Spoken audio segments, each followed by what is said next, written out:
شهر رمضان الذي أنزل فيه القرآن.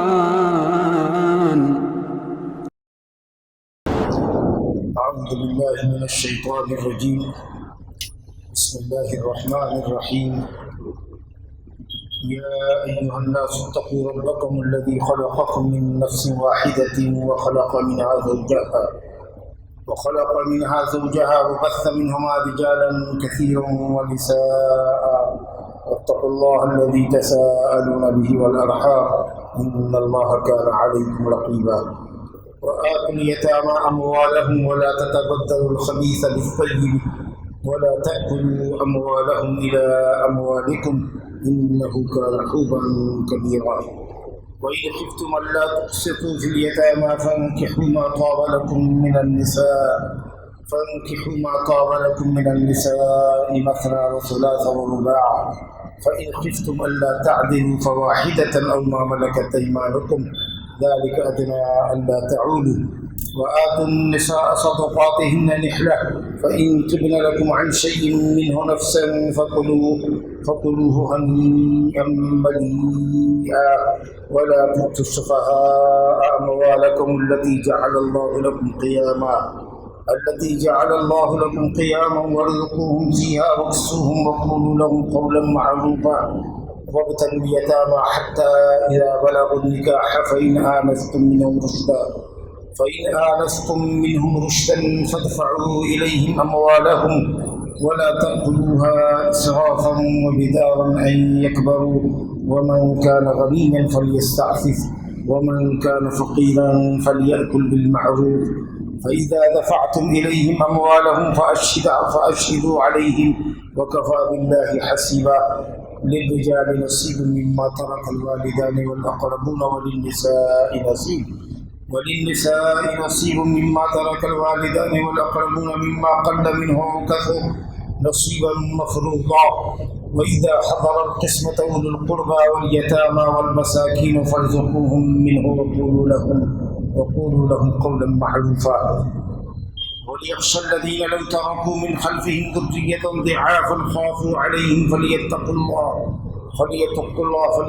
الله وليقولوا قولا سديدا. إن الذين يأكلون أموال اليتامى ظلما إنما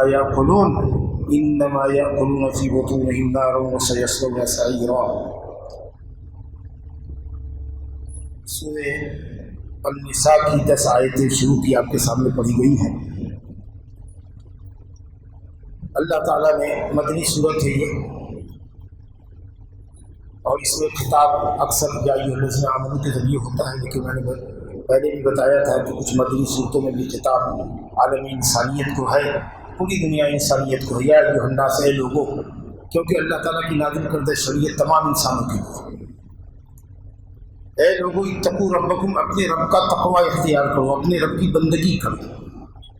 تقوی بنی عبادت کرو، اور عبادت ہے رب کے حکموں کو بجا لاؤ اور اس کی منع کردہ چیزوں سے باز. یہی تقوی ہے، یہی عبادت ہے. اپنے رب کا تقوی اختیار کرو، اپنے رب کی بندگی کرو، اپنے اس خالق کی بندگی کرو، اس پالنہار کی بندگی کرو، اس رازق اور مدبر کی بندگی کرو. الذی خلقکم من نفس واحدہ، جس نے تم کو پیدا کیا ایک نفس سے، ایک جان سے. یہ جو ہے رب کی بندگی کرو، اس رب کی جس نے تم کو پیدا کیا. یہ جو صفت ہے، اس صفت کو کیا کہیں گے؟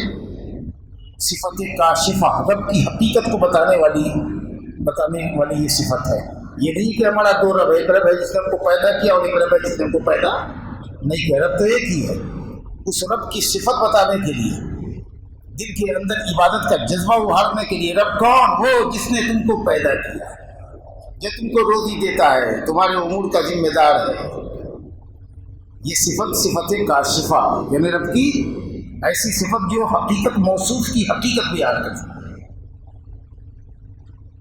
جس نے تم کو پیدا کیا، پیدا بولے تو عدم سے وجود بخشا، نہیں تھے تم کو اللہ نے وجود بخشا. من نفس واحدہ، ایک نفس سے تم کو اللہ نے پیدا کیا، اور اس نفس کا نام ہے آدم، جس کا اللہ رب العالمین نے پتلا بنایا مٹی سے، اور اس کے اندر اللہ نے روح پھونکی، وہ جیتا جاگتا انسان ہو گیا. انسان ایک مستقل مخلوق ہے، وہ ارتقائی منزلیں طے کر کے بندر سے انسان نہیں بنا ہے۔ جو لوگ یہ عقیدہ رکھتے ہیں ان کو یہ عقیدہ مبارک ہو، شاید وہ بندر کی نسل ہو، ہم تو بندر کی نسل نہیں ہیں، ہم آدم کی نسل ہیں، اور آدم کو اللہ تعالیٰ نے انسان بنایا تھا فی احسن تقویم، سب سے اچھی خلقت میں اللہ تعالیٰ نے انسان کو پیدا کیا تھا۔ تو اگر کوئی کہتا ہے کہ وہ بندر سے آیا ہے تو وہ اپنے نفس پر اقرار کر رہا ہے، اس کا اقرار ضروری نہیں کہ اس کی بات ہم مانیں۔ اللہ نے انسان کو انسان بنایا ہے، اسی شکل میں بنایا ہے جس شکل میں انسان ہے، البتہ سائز کم ہو گیا ہے، 7 ہاتھ کے آدم اور اس وقت 3.5-4 ہاتھ کے ہو گئے نہیں، اور پھر جنت میں جائیں گے تو انشاءاللہ 7 ہاتھ کے ہوں گے جی۔ جس نے پیدا کیا ایک نفس سے، وَخَلَقَ مِنْهَا زَوْجَهَا، اور اسی نفس سے اللہ نے اس کا جوڑا پیدا کیا۔ فصیح زبان ہے زوج، مرد عورت دونوں کے لیے زوج کا لفظ استعمال ہوتا ہے، اگرچہ عام طریقہ سے لوگ مرد کو شوہر کو زوج کہتے ہیں اور بیوی کو زوجہ تائے تانیث کے ساتھ، لیکن اللہ نے کہا کہ اس نفس کا، اس آدم کا ہم نے جوڑا پیدا کیا، اس لیے کہ آدمی مرد اور عورت دونوں میں سے ہر ایک اکیلا ہوتا ہے، جب وہ شادی کر لیتا ہے تو جوڑا ہو جاتا ہے، سنگل سے اب ڈبل ہو گیا، سمجھا؟ اور دونوں مل کر کے زندگی کی مشکلات کو بانٹتے ہیں۔ وَخَلَقَ مِنْهَا زَوْجَهَا، اس نفس سے کا مطلب کیا ہوا؟ اسی جنس سے اللہ نے بیوی بنا دی یا اس نفس سے کھینچا بیوی کو پیدا کیا؟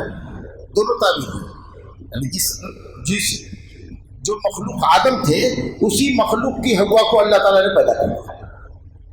لیکن اگر ایسے ہی اللہ تعالیٰ جیسے آدم کو بغیر ماں باپ کے پیدا کیا، اگر حوا کو بھی ویسے ہی پیدا کرتا تو یہ پیدائش بھی آدم کی طرف سے انتہائی ونڈرفل ہوتی کہ ایک مرد کو اللہ نے ادھر پیدا کیا، ایک عورت کو بھی ایسے پیدا کر دیا، لیکن اس کا کہیں منشق قرآن حدیث میں نہیں ہے، تو اس لیے انشاءاللہ زیادہ صحیح قول یہ لگتا ہے کہ اسی انسان سے، اس کے جسم سے، اس کی پسلی سے اللہ رب العالمین نے اس کا جوڑا نکالا، جیسا کہ حدیث آتی ہے ان المرأة خلقت من ضلع، عورت پسلی کی ہڈی سے پیدا کی گئی،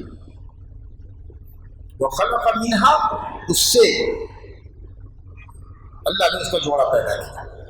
چلیے یہ دو اللہ تعالیٰ نے مرد عورت کو پیدا کیا، مرد کو پیدا کیا، اور یہ عورت حوا جس کا باپ آدم ہے کہہ لیجیے، سمجھا، جس کی پیدائش مرد سے ہوئی ہے، جس عورت کی پیدائش مرد سے ہوئی ہے، اسی لیے مرد افضل ہے، اپنی خلقت کے اعتبار سے مرد افضل ہے۔ اللہ نے پہلے مرد کو پیدا کیا، اس سے اس کی بیوی بنائی، تو اس لیے عورتوں کا باپ مرد، آدم پہلی بیوی کا، پہلی عورت کا باپ وہ اس کی بیوی۔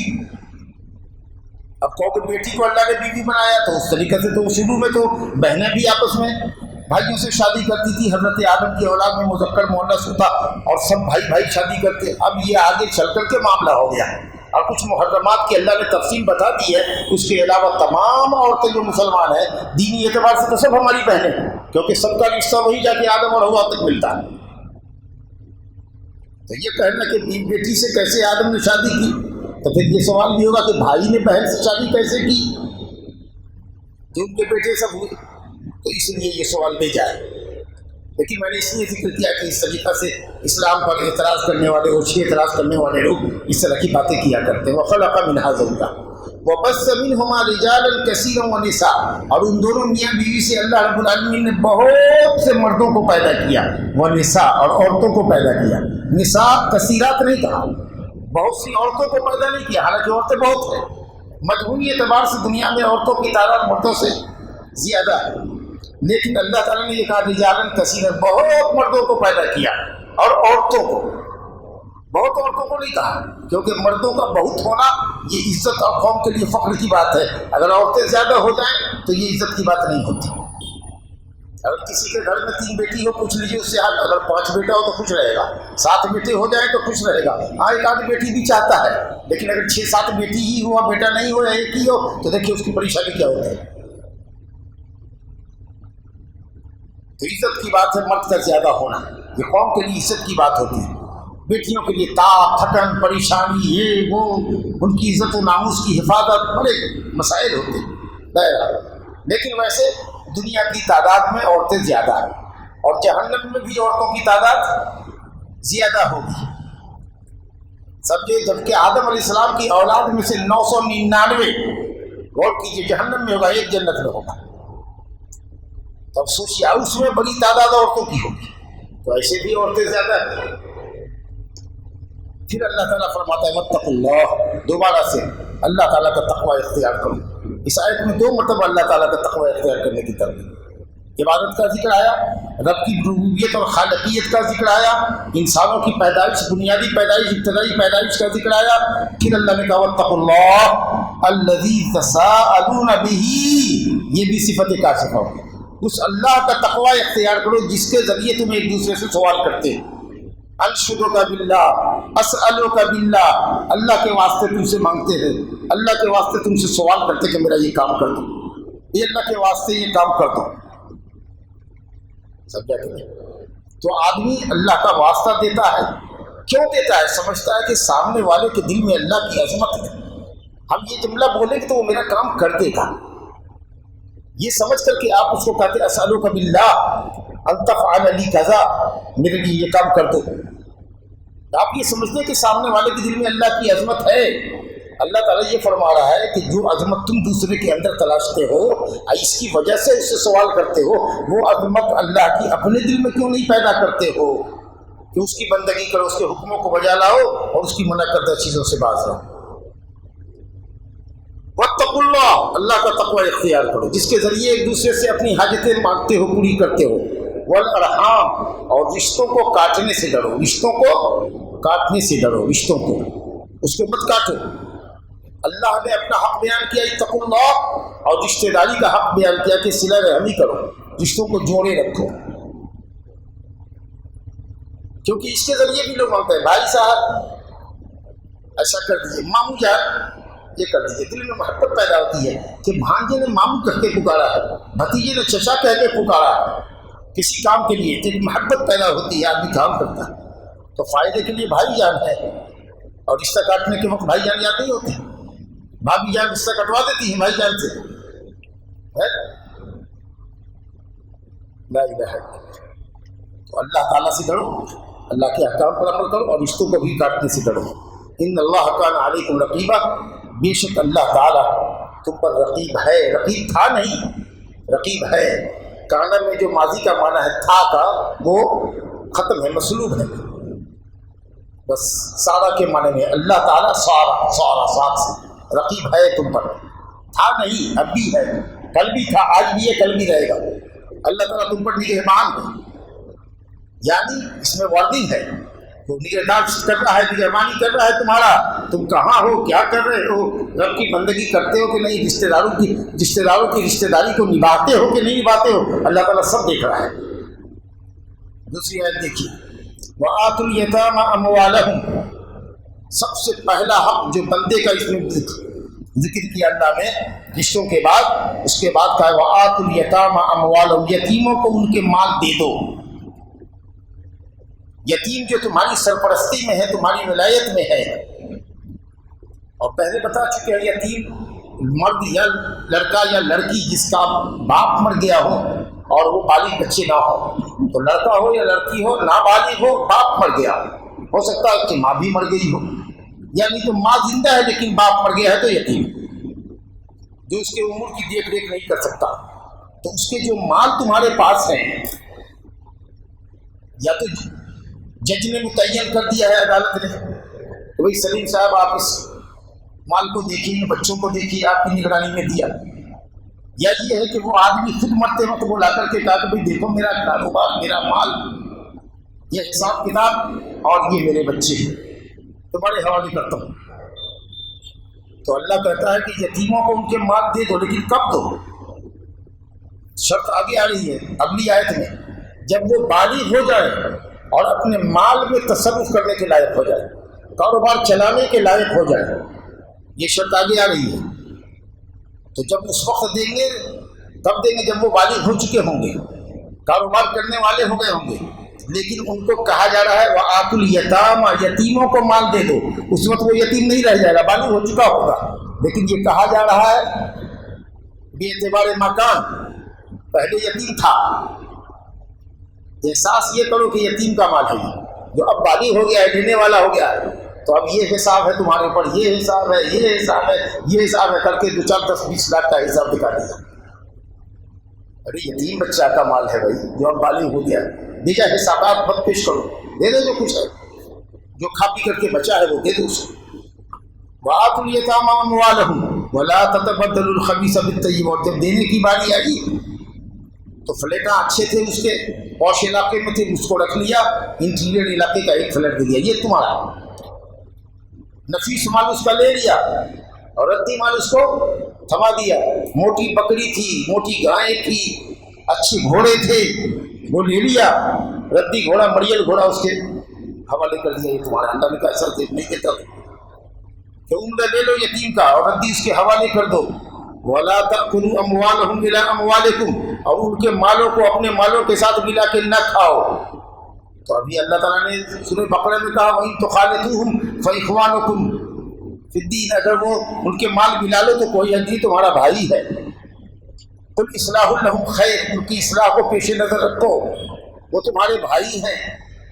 مطلب یہ ہوا کہ اگر بھائی کی حیثیت سے اگر ملاتے ہو کھانا، ایک دسترخوان پر کھاتے ہو، ایک ہانڈی میں بناتے ہو، اور یہ سمجھتے ہو کہ ہمارا بھائی، اس کا زیادہ نہیں پکنا، نہیں کھانا اس کا، تب تو ٹھیک ہے، لیکن ملا لیا اس کا مال اور پکڑا ہے اسی کے مال میں سے، اپنا مال بھی کچھ دے دیا اور اس کا بھی زیادہ حصہ دے دیا، اور سب کے لیے پکا رہے ہیں اسی میں سے، کھا رہے ہیں اسی میں سے، یتیم کا کھا رہے ہیں زیادہ زیادہ۔ تو یہ بے ایمانی اگر پیش نظر ہے تو اللہ تعالیٰ نے کہا کہ تب ان کے مال کو اپنے مال کے ساتھ نہ ملاؤ، کیونکہ تم اپنے مال کے ساتھ، تھوڑے مال کے ساتھ زیادہ مال یتیموں کا ملا کر اس کا کھانا کھانا چاہتے ہو، ہڑپنا چاہتے ہو۔ ورنہ اگر اصلاح پیش نظر ہے اور اس کی ضرورت کے مطابق اس کے کھانے کو اپنے کھانے کے ساتھ ملاتے ہو تو کوئی حرج نہیں۔ جو آپ پڑھ چکے ہیں الحمدللہ قرآن کی کسی آیت میں تعارف نہیں، کھانے کے لیے اس کے مال کو کھانے کے لیے اپنے مال کے ساتھ ملایا تو یہ درست نہیں، باقی اس کے مال کو اس کے کھانے کے لیے اگر اپنے مال کے ساتھ ملایا تو کوئی اچھی بات نہیں۔ انه كان حوبا كبيرا، اے اسمن کبیرہ، اسمن عظیمہ، یتیم کا مال کھانا بہت بڑا گناہ، بہت بڑا گناہ۔ آگے تیسری آیت دیکھیے وَإِنْ خِفْتُمْ أَلَّا تُقْسِطُوا فِي الْيَتَامَىٰ فَانكِحُوا مَا طَابَ لَكُم مِّنَ النِّسَاءِ مَثْنَىٰ وَثُلَاثَ وَرُبَاعَ، اور اگر تم ڈرتے ہو کہ تم یتیمہ لڑکیوں کے سلسلے میں انصاف نہیں کر سکو گے، فانكحوا، تو شادی کر لو اپنے پسند کی، 2 2 3 3 4 4۔ بظاہر آیت کے دوسرے ٹکڑے کو پہلے ٹکڑے سے مطابقت نہیں نظر آتی۔ اگر یتیم لڑکیوں کے ساتھ تم انصاف نہیں کر سکتے ہو تو اپنے پسند کی 2 2 3 3 4 4 کر لو۔ کیا کہنا چاہتے ہیں؟ تفصیل حدیث میں آئی، اس سے کلیئر ہو جائے گا مسئلہ۔ ہوتا یہ تھا کہ ولی کی نگرانی میں لڑکی جو یتیمہ ہے اب وہ بالغ ہو گئی ہے، اگر وہ حسین و جمیل ہے اور خوب مال والی ہے، اس کے باپ کی کروڑوں کی جائیداد پراپرٹی ہے، تو یہ جو اس کا دیکھ ریکھ کرنے والا ولی ہوتا وہ اس سے شادی کر دیتا کہ تم ان سے شادی کرو۔ اچھا شادی کر لیتا لیکن اس کو مہر بھی اونچی نہ دیتا۔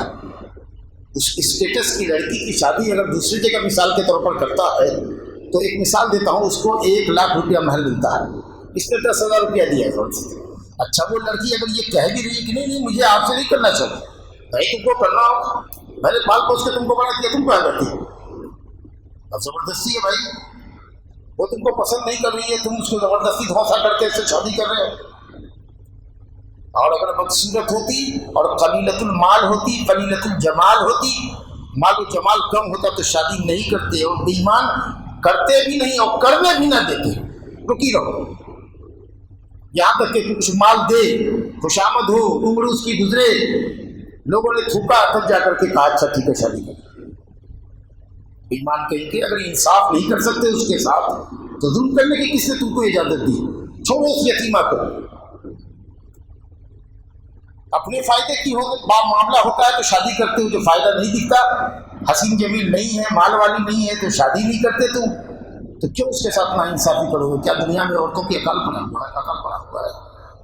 دنیا میں عورتوں کی قلت ہے، چھوڑو یتیم لڑکیوں کو، چھوڑو دوسری لڑکیوں سے شادی کرو، جاؤ اپنی مرضی کی۔ یہ اللہ تعالیٰ یہ کہنا چاہتا ہے کہ تمہارے لیے دروازہ کھلا ہوا ہے نا، ارے شادی کرنی تو جاؤ دنیا میں، کیا اس لیے یتیم لڑکی کے پیچھے پڑے ہوئے ہو، خاص کے جب کہ تم بے ایمانی اس کے ساتھ کرتے ہو، نا انصافی کرتے ہو اور وہ تم کو پسند بھی نہیں کر رہی ہے، اگر یہ سب وجوہات ہیں تو کیوں اس پر زبردستی کر رہے ہو؟ تمہاری دروازہ کھول دیا ہے، میں جاؤ 2 کرو، 3 کرو، 4 کرو، تم نے کہا جو چاہے 2 کرے، جو چاہے 3 کرے، عورتوں کی کوئی قلت ہے تھوڑی؟ جاؤ دیکھو سماج میں بہت عورتیں مل جائیں گی، مگر ان یتیموں کے ساتھ ناانصافی کی، یتیم لڑکیوں کے ساتھ اجازت نہیں دی جا سکتی۔ تو اس سے 4 عورتوں تک کا جواز کا ثبوت ملتا ہے، لیکن کہیے گا کہ جس کانٹیکسٹ میں ہے اس میں اللہ یہ کہنا چاہ رہا ہے کہ یتیم کو چھوڑو، ایک لڑکی کو چھوڑو نا، تمہارے لیے 4 ہے، جاؤ لاکھوں ہے، اگر ہم کہیں ایک کو چھوڑو نا تمہارے لیے لاکھوں ہے، اس کا مطلب کیا ہوتا ہے کہ تم بے روک تو کسی دوسرے سے شادی کر سکتے ہو۔ لیکن ہاں تعدد ازدواج کی اور بھی دلیلیں ہیں، مثال کے طور پر جیسے بھی فرمایا تزوج الودود الولود، خوب بچے دینے والی سے شادی کرو۔ جی اب ایک بیوی سے کتنے بچے پیدا ہوں گے؟ تو اگر زیادہ بچہ پیدا کرنا ہے تو 2 کرو، 3 کرو، 4 کرو، ہے کہ نہیں؟ اچھا بعض صحابہ کرام مسلمان ہو کر کے ان کے پاس 10 بیویاں تھیں، نبی صلی اللہ علیہ وسلم نے کہا ان سے 4 کو پسند کر لو، باقی کو چھوڑو۔ گویا امت کے لیے صرف 4 ہے۔ اب شیعوں کے طریقے سے نہیں کہ 2 + 3 + 4 9، وہ 9 کرتے ہیں، یہ تو بٹوارا ہوتا ہے، 2 اس کو دو، 3 اس کو دو، 5 اس کو دو، جوڑو، ایسے نہیں ہوتا ہے۔ اللہ تعالیٰ کہہ دیتا ہے 9 بیوی کرو، لیکن اس نے کہا مثنا، اس نہیں 2 کرتے، 3 کرتے، 4 کرتے کرو۔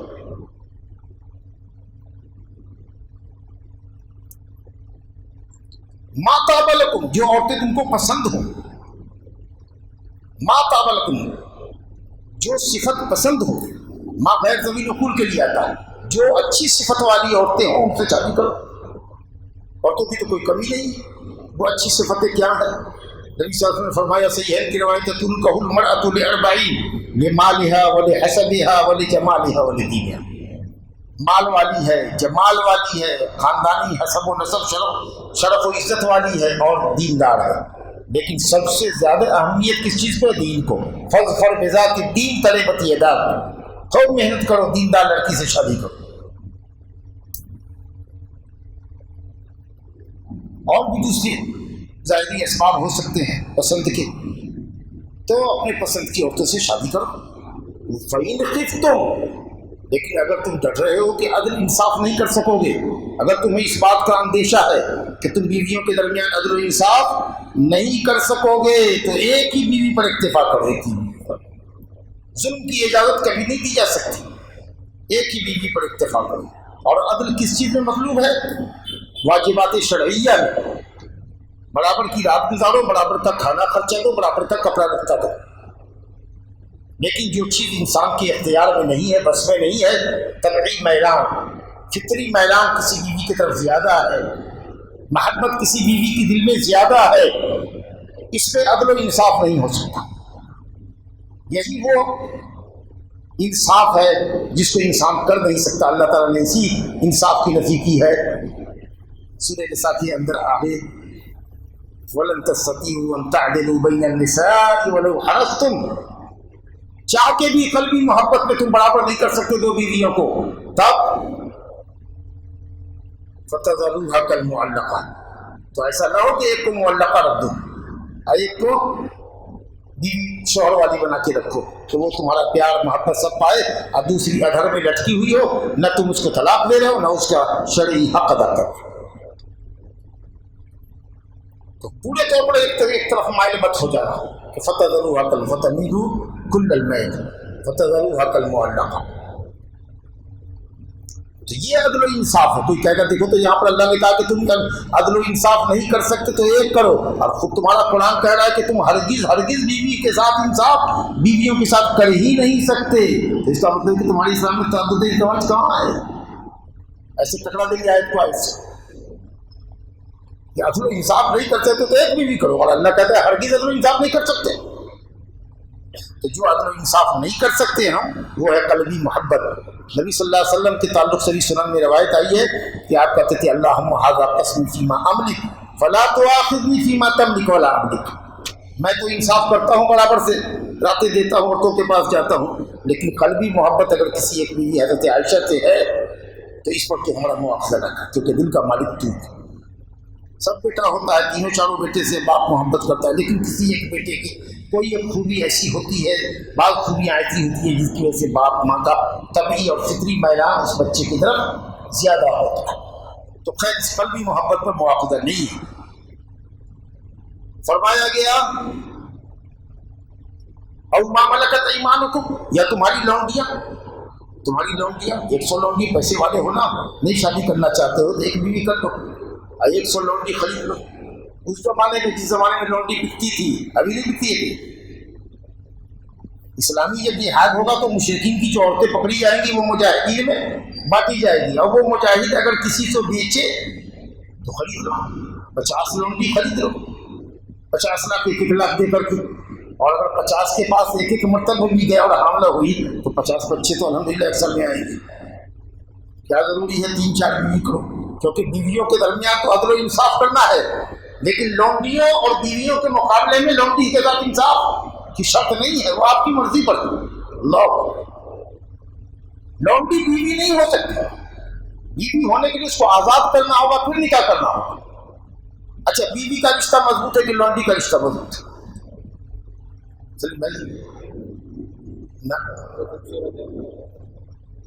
رشتہ مضبوط کس کا ہے؟ لونڈی کو بیوی بنا کر استعمال کرنے کی ضرورت نہیں، لونڈی تو تمہاری ملکیت ہے، بیوی تمہاری ملکیت نہیں ہے، وہ تمہاری اجازت کے بغیر کہیں جا نہیں سکتی، تم اس کو آزاد کرو گے تو آزاد ہوگی، بیچو گے تو بیوی بکے گی، بیوی تو تم کو چھوڑ کے جا سکتی ہے، تم سے کھلا لے لے گی، رشتہ لے لے گی۔ تو لونڈی کو بیوی بنانے کی کیا ضرورت ہے؟ لونڈی کو لونڈی رکھو۔ اللہ تعالیٰ کہتا ہے کہ اگر بیویوں میں عدل و انصاف نہیں کر سکتے تو ایک بیوی پر اکتفا کرو اور اس کے ساتھ یا لونڈیاں لے لو۔ نہیں سمجھ میں آیا؟ تو جب لونڈی اسٹرانگ ہے تمہارے حق میں کہ تم جب تک چاہو گے رکھو گے، جب تم بیچو گے تبھی وہ بکے گی، تمہاری مرضی کے بغیر جا نہیں سکتی کہیں۔ تو بیوی تو تمہاری مرضی کے بغیر بھی کورٹ میں جا کر کے تم پر کیس کرے گی کہ ہم کو یہ مرد نہیں چاہیے۔ تو جو جس کا رشتہ اقوا ہے، مضبوط تر ہے، وہ کمزور رشتے میں کیوں اس کو کنورٹ کر رہے ہیں؟ نہیں سمجھے آپ؟ چلیے برابر۔ ذالک ادنیٰ اللہ تعالی، یہ سب سے اچھی شکل ہوگی تاکہ تم جور اور ظلم سے بچ جاؤ، بیوی رہے اور لونڈیاں رہے، ظلم سے بچ جاؤ گے۔ لیکن اگر اللہ کا خوف ہے اور بیویوں کے درمیان عدل و انصاف کر سکتے ہو تو عدل کی شرط کے ساتھ اللہ نے طاقت دی ہے، پیسے ہیں، مردانگی ہے، تو 2 شادی کرو، 3 کرو، 4 کرو، اجازت ہے۔ بہرحال وآتوا النساء صدقاتهن نحلہ، جاہلیت کے ظلموں میں سے ایک ظلم اور ایسا بھی تھا کہ بیویوں سے شادی تو کر لیتے تھے لیکن ان کے حق کو ہضم کر جاتے تھے، ان کے حق کو ہضم کر جاتے، پیسے ویسے ان سے چھین لیتے، حتیٰ کہ اس رقم پر شادی کرتے مہر، حق کے مہر اس کو بھی نہیں دیتے۔ اللہ نے کہا خبر نہ ایسا نہیں کرو، وآتوا النساء صدقاتهن نحلہ، بیویوں کے مہر خوشی بخوشی دے دو، نحلہ عطیہ سمجھ کر کے، ہدیہ اور گفٹ سمجھ کر کے، جس کو آدمی خوشی سے دیتا ہے، حالانکہ وہ تو واجب ہے، وہ واجب ہے، ٹال مٹول مت کرو، پیسے والے ہو دے سکتے ہو لیکن ٹال رہے ہیں، اور جب دیکھا کہ پسند نہیں آ رہی ہے تو مجبور کیا، ٹارچر کیا تاکہ وہ بیچاری مہر چھوڑ کر کے کھولا لے کے چلی گئی۔ واہ صاحب کیا ظلم ہے، کیا بے ایمانی، طلاق نہیں دیں گے تم کھلا لے سکتی ہے، تو لوگ ایسا کرتے ہیں اور 10 سال سے استعمال کر رہے ہیں، لیکن جس رقم پر بیوی حلال ہوتی ہے اس کو دینے میں اتنی کنجوسی ہے کہ دائیں بائیں دیکھیں۔ لا حول ولا قوت الا باللہ۔ کہ اپنی بیویوں کے مہر خوشی دو، نقد مہر دو، اگر ادھار ہے تو جتنی جلد سے جلد ہو اس تاکیدی قرض کو ادا کرو۔ سب سے زیادہ اگر کوئی تاکیدی قرض مرد کے اوپر ہے جس کی ادائیگی کی اس کو سب سے زیادہ فکر ہونی چاہیے تو اس کی بیوی کا حق مہر ہے، یہ کہہ کے دینا کہ یہ مہر ہے تمہارا۔ فَإِن تِبْنَ لَكُمْ عَنْ شَيْءٍ مِّنْهُ نَفْسًا، پھر اس کے بعد اگر وہ خوش دلی سے اسی مہر میں سے کچھ تم کو واپس کر دیں، کہ اچھا 1 لاکھ نہیں دینا ہے 50,000 ہی آپ دے دیجیے، تو 50 دے دو، یا آپ نے 1 لاکھ دیا اس میں سے اس نے 50,000 واپس کر دیا تو یہ اس کا حق ہے، یا کل واپس کر دیا آپ کو، جائیے میں کل چھوڑتی ہوں آپ کو، سمجھا تم؟ تو اس نے یہ احسان کر دیا اور صبح دم ہو کر کے آپ نے طلاق دے دیا، ہمارے بھی اس نے واپس دے دیا کہ چلو اب تمہارے تو دے چکے، اب کیا کرو؟ ہم سمجھتے ہیں کہ اگر ہماری عدالت میں آدمی تو ہم ڈنڈا لگا دیں گے، مرد کو 4 ڈنڈا کہیں گے، تھوڑے اس کا 1 لاکھ روپیہ واپس، اس نے تمہاری محبت حاصل کرنے کے لیے تمہاری ساتھ یہ احسان کیا، اور جب تم نے دیکھا کہ اس نے مہر کل واپس کر دی تو تم نے اس کو چلتا کر دیا۔ واہ! جیسے کوئی باپ مر رہا ہو، اب بیٹے کو نقصان پہنچانے کے لیے کہہ دے کہ ہمارا مال کل وصیت، کیونکہ چھوکرے نے ہماری بات نہیں مانی، زندگی میں اس کو تڑپاتا رہا ہے، بیوی کو طلاق دے دیا مرنے کے وقت میں تاکہ یہ ہمارے مال کی وارث نہیں بنے گی،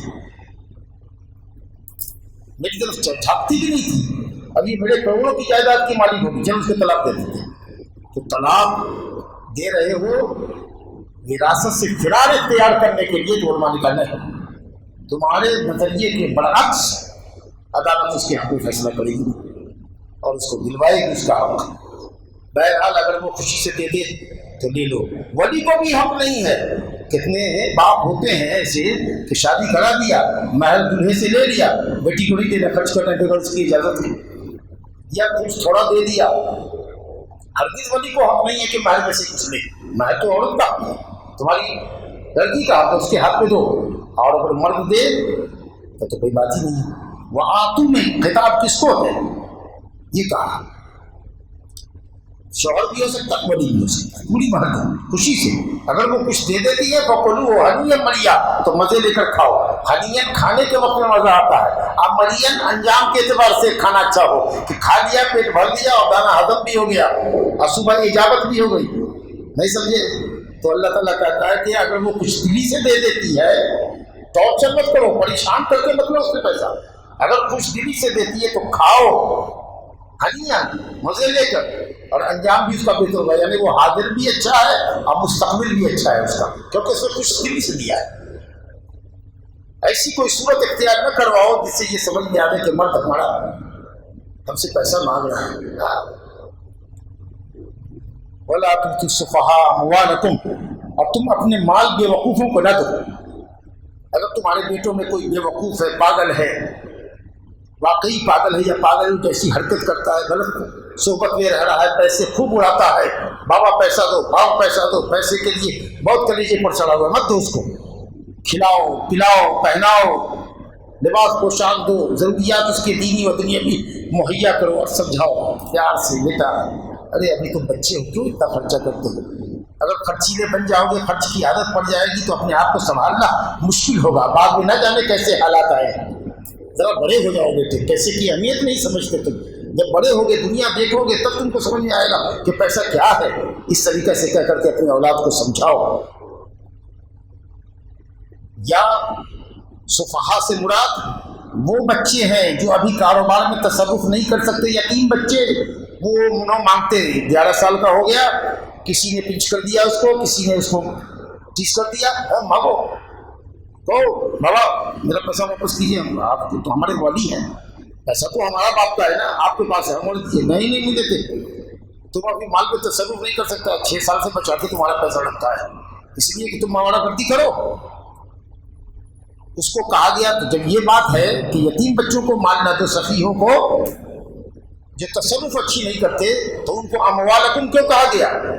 یعنی اس کے مال کو اپنا مال سمجھ کر کے، جیسے تم اپنے مال کو ضائع نہیں کرتے اس طریقے سے اس بیوقوف یتیم بچے کے ہاتھ میں مال نہ دو تاکہ وہ برباد کر دے، جیسے تم اپنے مال کی حفاظت کرتے ہو اسی طریقے سے تم اس کے مال کی بھی حفاظت کرو، اس لیے اموالکم کہا جا رہا ہے کہ تمہاری ہمدردی اس کے مال کے ساتھ ایسے ہی ہونی چاہیے جیسے اپنے مال کے ساتھ ہوتی ہے۔ کیوں مال برباد مت کرو، ضائع مت کرو، بے وقوفوں کو مال نہ دو، التی جعل اللہ لکم قیاما، جس کو اللہ تعالیٰ نے دنیا اور دین کے معاملے کی درستی کا ذریعہ بنایا ہے۔ کوئی دنیا کا معاملہ بغیر پیسے کے نہیں حل ہوتا، زندگی کی گاڑی اسی پر چلتی ہے، مال پر، وہ زندگی کا پیٹرول ہے۔ جی مال کو ضائع مت کرو، بڑی محنت سے مال آدمی کماتا ہے، اگر حلال طریقے سے کماتا ہے تو، اور اس کو فضول خرچی میں مت ضائع کرو، اور باشوں کو مت دو، نوبالی لڑکوں کے ہاتھ میں مال مت دو کہ وہ برباد کر دیں۔ زندگی کے امور درست ہوتے ہیں مال کے ذریعے۔ دین کے معاملے میں دیکھیں گے، جہاں جہاد کی آیت ہے نا، جاہدوا باموالکم وانفسکم، جان سے جہاد کرنے کا ذکر بعد میں ہے، پہلے مال کے ساتھ یہ اس میں بڑی بڑی مسجد ہے، عبادت خانہ ہے، بغیر مال کے اس کا نظام چلے گا؟ جی تنخواہوں سے لے کر کے صفائی ستھرائی، پانی، بجلی، کرنٹ، حدیث ہے، بغیر مال کے چلے گا؟ بولنا بھائی تو مال کے بغیر تو دین کا کام ہو رہا ہے، دنیا کا کام ہو سکتا ہے، تو ایسے مال کو ضائع کیسے کر رہے ہو، برباد کیسے کر رہے ہو؟ وَارْزُقُوهُمْ فِيهَا وَاكْسُوهُمْ، اس مال میں ان کو کھلاؤ، اس مال میں کھلاؤ، مال سے مت کھلاؤ۔ بلاغت دیکھیے، مال میں کھلاؤ مطلب مال میں تجارت کر کر کے منافع آ رہا ہے، کوشش کرو کہ اس میں سے کھائے۔ جو مال رکھا ہوا ہے کچھ نہیں کرتے، ویسے اسٹاک ہے تو خرچہ کرتے کرتے کرتے کرتے معلوم ہوا کہ بالغ ہوتے ہوتے مال 60-70% نکل گیا۔ ایسا رکھو، مال سے مت کھلاؤ، مال میں کھلاؤ، یعنی مال میں بڑھوتری کا، تجارت کا دھندا کرو تاکہ مال اس کا بڑھے، اس میں سے نکال کر کے کچھ خرچہ کرو تاکہ مال بڑھے، گھٹے نہیں۔ وَلَا تَقْرَبُوا مَالَ الْيَتِيمِ إِلَّا بِالَّتِي هِيَ أَحْسَنُ، اچھے طریقے سے تجارت کرو، مال بڑھاؤ۔ کھیتی زراعت کی ہے تو اس میں اچھی کھیتی کرواؤ۔ وَقُولُوا لَهُمْ قَوْلًا مَعْرُوفًا، اور جو تمہارے بچے ہوں یا وہ یتیم بچے ہوں جو ابھی بالغ نہیں ہوئے، مال میں تصرف نہیں کر سکتے، مال مانگ رہے، ان کو اچھے سے سمجھاؤ کہ نہیں بیٹا ابھی نہیں، ذرا تو بالغ ہو جا، تو اب تجارت سنبھال لے، میں تو اس سے کام کرواؤں گا، دیکھوں گا کہ تم کیسے کرتا ہے، دکان کیسے چلاتا ہے۔ جب اطمینان ہو جائے گا تو بیٹا تمہارا ہی مال ہے، میرے باپ کا نہیں، تم کو دیں گے اور گواہوں کو رکھ کے دیں گے، گھبراتے کیوں ہو؟ اس طریقے سے ان کو سمجھاؤ۔ آگے اللہ فرماتا ہے، اب یہ دیکھیے وہی ہے، اب وابتلوا الیتامى، اب یتیم بچوں کو آزماؤ کہ ان کو تصرف کرنے آیا کہ نہیں آیا، کاروبار ان کو خود کو چلانے آیا کہ نہیں آیا۔ جب آزمائش کر دو اور دیکھو کہ نہیں اب ٹھیک چلا رہے، 1 لاکھ کا کاروبار دیا کرنے کو، اچھے سے گیا، سامان لایا، فروخت کیا، سارا حساب رکھ کر کے دیکھا، بابا ذرا دیکھیے اس کو، سب دیکھ لیا آپ نے، ٹھیک ہے۔ کچھ سالوں کے بعد آپ نے، کچھ مہینوں کے بعد 2 لاکھ دیا، 5 لاکھ دیا، 10 لاکھ کا ٹرانزیکشن کرنے کے لیے اس کو دیا، دیکھا کہ ٹھیک ٹھاک کر رہا ہے، ماشاءاللہ بازار سمجھ چکا ہے، صاحب بیچنے کا تھا طور طریقہ اس کو معلوم آ گیا، اب یہ مال کو ضائع نہیں کرے گا، الحمدللہ گواہوں کو بلا لیجیے، حساب کتاب ٹھیک ٹھاک کر دیجیے، دامن جھاڑ دیجیے۔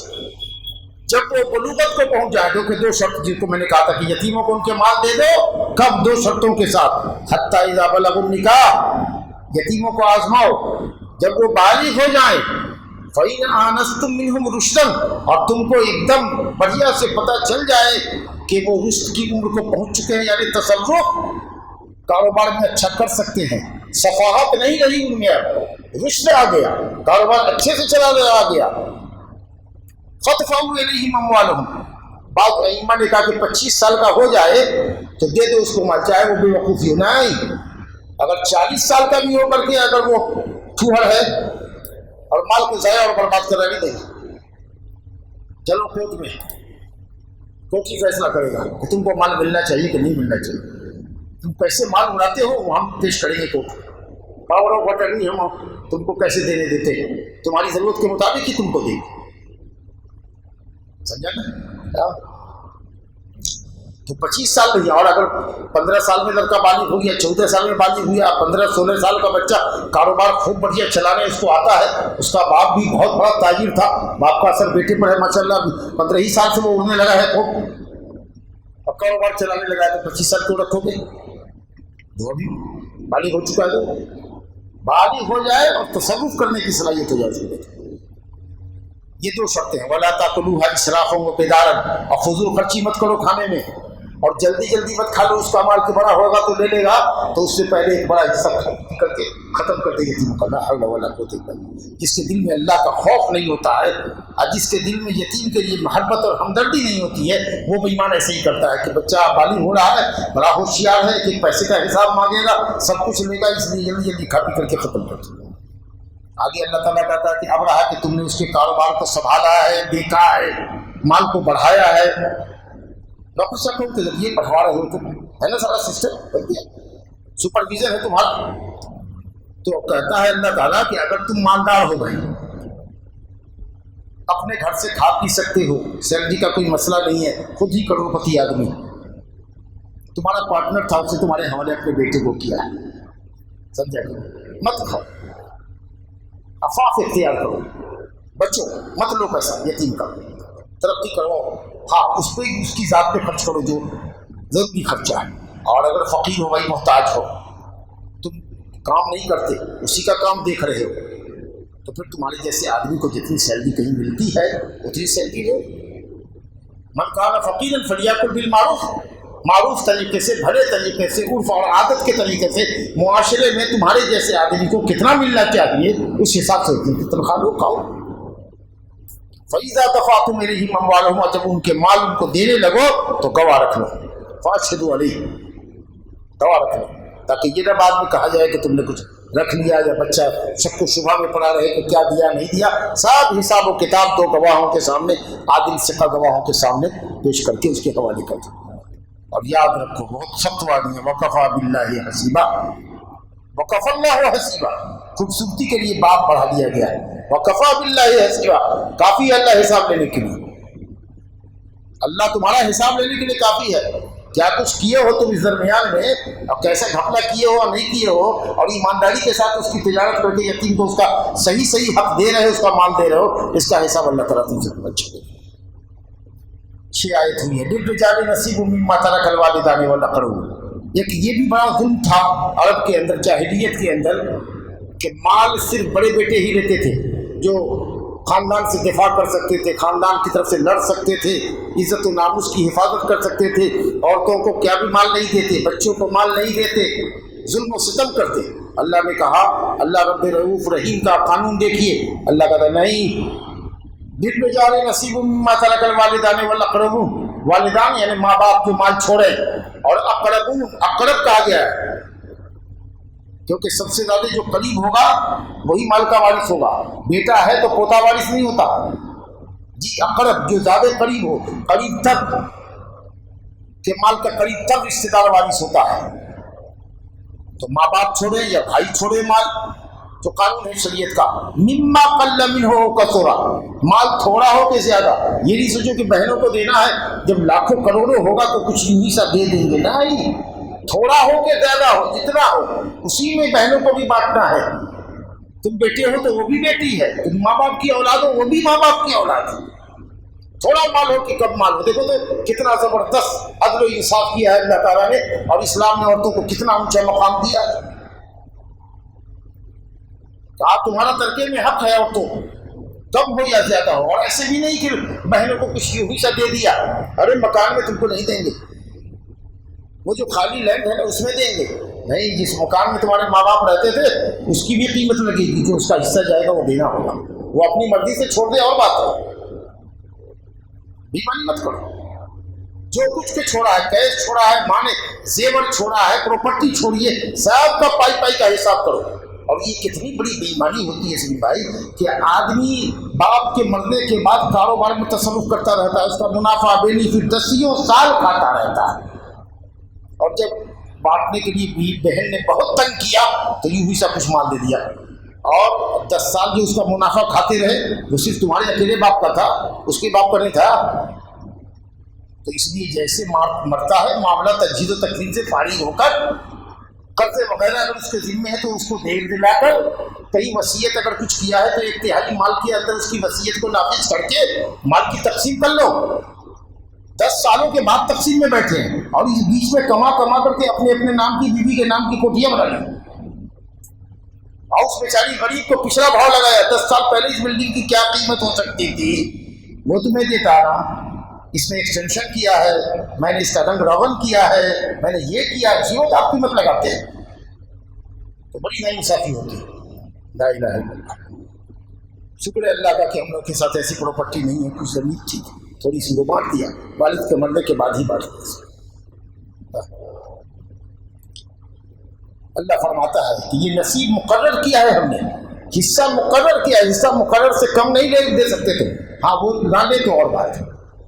وَإِذَا حَضَرَ الْقِسْمَةَ أُولِي الْقُرْبَىٰ، اور جب باپ ماں کی دولت بانٹنے کے لیے بیٹھے ہو اور معلوم ہو گیا تمہاری ممانی کو، تمہاری خالہ کو، تمہاری پھوپھی کو کہ آج بھتیجوں اور بھتیجیوں کے مال کی تقسیم ہے، بھیا جو مرے تھے وہ مال چھوڑا تھا، بیچاری تو وارث نہیں ہے لیکن آ گئی. کچھ یتیم غربا مساکین بھی آ گئے کہ آج کیش پیسہ آیا ہے بینک سے اور وہ بٹے گا فلاں کے وارثان میں.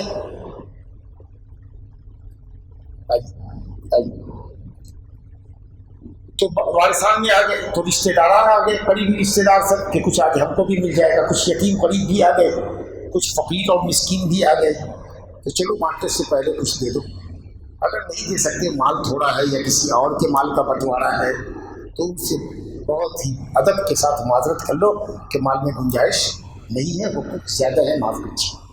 ارے کہاں سے لوگ کدھر سے سبق پڑتے، کیسے معلوم پڑ گیا کہ آج مال بٹنے والا ہے ہمارے یہاں آ گئے ہیں؟ اور اس آیت کے معنی میں یہ بھی سمجھ میں آیا کہ اگر کوئی سامان آپ کے ساتھ ہے، بہت عمدہ قسم کا سیب لے کر کے آ رہے ہیں، انگور لے کے آ رہے ہیں، کوئی بچہ ہے دیکھ رہا ہے، ٹکٹکی لگائے لے کے کھڑا ہے، شوق سے دیکھ رہا ہے، رغبت سے دیکھ رہا ہے، دل چاہ رہا ہے کہ کاش دے دیتا، اب تم یہ محسوس کر رہے ہو اس کی نظر کو، پیسہ گن رہے ہو، وہ بچہ دیکھ رہا ہے یا کوئی دیکھ رہا ہے دیکھنے والا ہے، ارے بابا گننے کے بعد ایک آدھ نوٹ اس کو بھی 150 کا دھر دو، لو تم دیکھ رہے تھے۔ صرف ترتیب کی تقسیم کے وقت نہیں، کسی بھی وقت نبی کریم صلی اللہ علیہ وسلم کے پاس لوگ آتے تھے اپنا پہلا پھل لے کر کے، حضور یہ پہلا باغ کا پھل ہے، یہ اس سال کا پہلا پھل ہے، برکت کی دعا فرما دیجیے، تو آپ برکت کی دعا فرماتے ہیں، دیکھتے کہ بچوں میں اب نیا گچھا آیا ہے کھجور کا، انگور کا، تو چھوٹے چھوٹے بچے زیادہ اس کی طرف لپکتے ہیں، تو نبی کریم صلی اللہ علیہ وسلم برکت کی دعا کر دیتے، اور جو مجلس میں سب سے چھوٹا بچہ ہوتا اس کو بلا کر کے اس کے حوالے کرتے، یہ لوگ بیٹا کھا لو، کیونکہ وہ زیادہ لگ جاتا ہے، چھوٹا آدمی چھوٹا بچہ سامان کو دیکھ کر زیادہ لگ جاتا ہے۔ تو بہرحال یہ ایک رول ہے دیکھیے اسلام کا، جب انہیں خاطر کے لیے دلوں کو جوڑنے کے لیے، جی غربا اور مساکین کے دلوں کو جوڑنے کے لیے اللہ نے کیسا اچھا قانون کر دیا۔ ولی اکثر الذین، اور نبی آئے تھے کہ دیکھو بھائی تم ان یتیموں کے ساتھ ایسے ہی سلوک کرو جیسا کہ تم کو اس بات کا ڈر ہے کہ اگر تم مر گئے اور تمہارے چھوٹے چھوٹے بچے رہے تو ان کے ساتھ اچھا سلوک ہونا، اگر چاہتے کہ تمہاری اولاد ضائع نہ ہو تو تم بھی جو دوسرے کی اولاد تمہارے پاس ہے اور مال ہے اس کو ضائع نہ کرو، اس بات سے ڈرو۔ بہت اچھا نسخہ دیا اللہ نے۔ وَلْيَخْشَ الَّذِينَ، ڈرے وہ لوگ جو اپنے پیچھے ذریت چھوڑ جاتے ہیں، بیٹا بیٹی چھوڑ جاتے ہیں، ضیافت چھوٹے بیٹے بیٹیوں کو چھوڑ جاتے ہیں، جن کا تمہیں ڈر ہوتا ہے کہ نہ جانے میرے مرنے کے بعد کیا ہوگا، تو اگر یہ ڈر ہے فَلْيَتَّقُوا اللَّهَ، اور اللہ کا تقوی اختیار کرو، اللہ کے حکم پر عمل کرو، دوسرے کے بچوں کے ساتھ اچھا سلوک کرو، وَلْيَقُولُوا قَوْلًا سَدِيدًا، اب درست بات کرو، موافق حق کے مطابق بات کرو۔ یہ آیت اس شخص کے بھی بارے میں ہو سکتی ہے، کسی نے بلایا ایک شریف آدمی کو بلایا، سمجھا کہ شخص کو بلایا، ہوشیار عقل مند آدمی کو، کہا بیٹا ایسا ہے کہ بھائی میرے ایسا ہے کہ ہم چاہتے ہیں، ہمارے بیٹے سے بہت بدماش ہے، بہت نالائق ہے، میں ان کو محروم کرنا چاہتا ہوں، میں چاہتا ہوں کہ ایک بڑی رقم مسجد تقویٰ کو لکھو۔ ارے نہیں سکھا، ایسا نہیں کرتے، ارے یہ آپ کیا کریں، ارے انہوں نے بدتمیزی کی ہے تو اللہ تعالیٰ سے پائیں گے، اپنی آل اولاد سے پائیں گے، آپ ان کی دنیا کیوں خراب کر رہے ہیں، آپ کی آخرت خراب ہو جائے گی، یہ نصیحت کرو اس کو۔ جی کہو کہ آپ زیادہ سے زیادہ اپنا تہائی مال ہی وصیت کر سکتے ہیں، ان کو محروم کر کے مت جاؤ، درست بات شریعت کے مطابق کرو۔ تم کو چاہتے ہیں اپنی پراپرٹی کا مالک بنا دیا، تم میرے بڑے اچھے دوست رہے، فلانی بلڈنگ تم کو دے دیتے ہیں، اور تو اب تمہارے بیٹے کو ارے چھوڑو مرنے دو ان کو، تم ہمارے دوست ہو نا، تو تم کہا ہاں بہت اچھا لگا، بلاتا ہوں ایڈوکیٹ کو، بلاتا ہوں، ہاں کر دو میرے نا، بڑے کئی تو کر پاتے ہیں، کہو نہیں بالکل نہیں، تمہارے بیٹے بیٹیاں ہیں ان کو زیادہ ضرورت ہے تمہارے پیسے کی، آپ سمجھ رہے ہیں نا۔